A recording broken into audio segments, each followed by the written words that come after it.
आज थोडं ढगाळ वातावरण होतं, त्याच्यामुळे भंडारा डोंगरावर जायचं की नाही जायचं या विचारात आम्ही थोडंसं थांबलो आणि नंतर म्हणलं चला जाऊनच येऊया. तर तिकडे गेलो, तर तिकडे काय पाऊस झालेला होता आणि हे बघा रस्त्यावर तर एवढं पाणी आलेलं होतं. तर भरपूर पाऊस झालेला होता डोंगरावर आणि छान वातावरण झालेलं होतं. गेल्याच्या नंतर वाटलं आणि तिकडे गेल्याच्या नंतर वाटलं बरं झालं आपण आलो. आणि मंदिरात गेल्याच्या नंतर हे बघा आम्हाला असं विठ्ठल विठ्ठल करायचं असतं.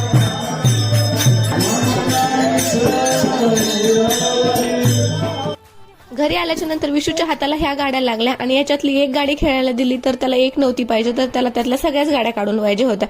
तर एक करून त्याने 2 काढून घेतल्या आणि अशा गाड्या खेळत होता. छान वाटत होतं त्याला अशा नवीन गाड्या पाहून. आणि आज मला बनवायचा होता गव्हापासून केक. तर याच्यामध्ये मी थोडा रवा ऍड करायला पाहिजे होता, तर मी रवा ऍड केलेला नव्हता, त्याच्यामुळे केक थोडासा असा स्पॉन्ज नव्हता झाला, पण चवीला छान झाला होता.